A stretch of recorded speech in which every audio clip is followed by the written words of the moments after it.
বন্ধুরা আমরা কোথায় ঘুরতে এসেছি, বসে আছি। মেয়ের বর আজ বাড়ি আছে, মেয়েকে নিয়ে দিয়ে। মেয়ের বর না, আমি বলেছি মেয়ে বর আজ বাড়ি আছে, মেয়েকে স্কুল থেকে নিয়ে আর এই এখানে এসে একটু বসে আছি। বাড়ি যাবো আবার, গরমে একটু হাওয়া খেয়ে নিই, তারপর বাড়ি যাবো। তো তুমি কিসের বসে আছো? এটা গাছের গুড়ি, এই দেখো মাঝখানটা তো খেয়ে গেছে। মাঝখানটা তো খেয়ে গেছে, বসে আছি গাছের গুড়ির মাঝখানটা কি ওটা? গাছের গুড়ি। এতে দেখে মনে হচ্ছে লোক পটি করে, মনে হয় গর্ত হয়ে রয়েছে। হ্যাঁ, কি পটি করে চলে যায় এখানে, লোক বুঝতে পারবে না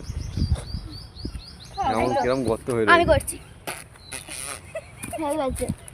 এখানে কেমন খাবলা হয়ে আছে। হ্যাঁ, তাই তো বলছি কুমোট পায়খানা মাছের যেটা বলে। মতো এই ভেঙে গেল। দেখো হাত দিও না, কেউ তো করে চাপা দিয়ে রেখেছে।